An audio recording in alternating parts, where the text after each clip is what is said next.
नमस्कार दोस्तों, मेरा नाम सौरभ है और मैं आप सबको आज अपनी किताब सेक्टर 47 के बारे में बताने आया हूँ। ये एक अमेरिका में जो एरिया 51 का अगर आपने नाम सुना होगा तो उसी तरह का एक एयरबेस मैंने इमेजिन किया है इंडिया के अंदर।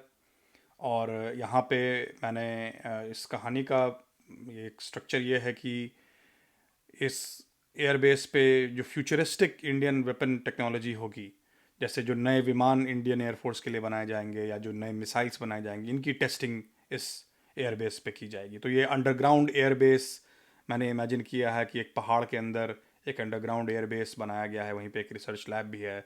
और एक पुराने अबैंडन्ड माइनिंग टाउन कर्नाटका के जंगलों में, पहाड़ों के बीच एक पुराना माइनिंग टाउन था जिसे बंद कर दिया गया था। वहाँ कोई नहीं रहता था, उसको एयरफोर्स ने टेक ओवर करके उसी जगह पे अपना पूरा एयरबेस तैयार किया है। और वहाँ पे कहानी के चार मुख्य पात्र आते हैं एक एक करके। सबसे पहले मैं एक टेस्ट पायलट हैं वायुसेना के स्क्वाड्रन लीडर समीर प्रताप, वो पहले आते हैं।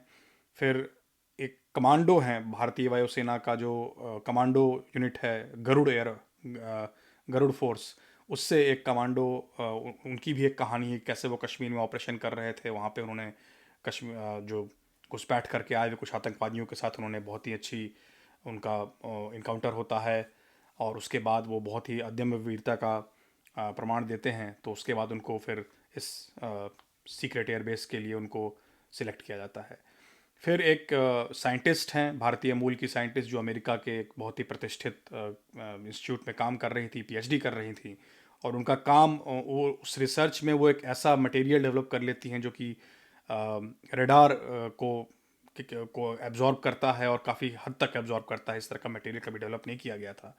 तो अमेरिकी सरकार उनकी जो उस पूरे प्रोजेक्ट को टेक ओवर कर लेती है और कोशिश करती है कि वो वहीं पे रुक जाएं, अमेरिका में ही रहें। पर उनको फिर भारतीय जासूसी एजेंसीज अप्रोच करती हैं उन साइंटिस्ट को, और वो भी तैयार हो जाती हैं अपने देश में आके वही टेक्नोलॉजी डेवलप करने के लिए।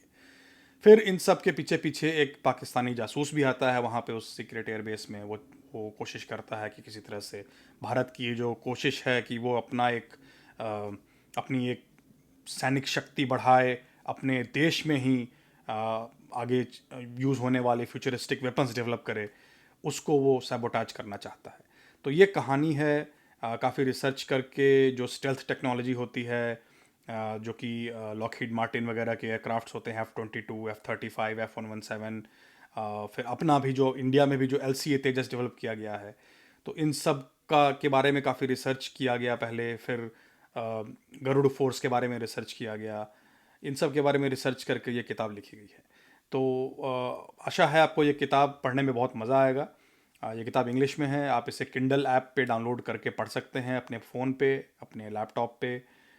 ई बुक के तौर पे अभी अवेलेबल है ये, मात्र 99 रुपये में आप किंडल ऐप पे डाउनलोड करके पढ़ सकते हैं। अगर आपके पास किंडल अनलिमिटेड है तब तो आप इसे फ्री में पढ़ सकते हैं। तो आज ही डाउनलोड कीजिए, वीकेंड के ऊपर पढ़िए, और इसको अपने आपको अगर अच्छी लगे तो अच्छी रेटिंग और रिव्यू के साथ अमेज़न पे दीजिए। चलिए, सुनने के लिए धन्यवाद। आशा है आपको ये किताब पसंद आएगी।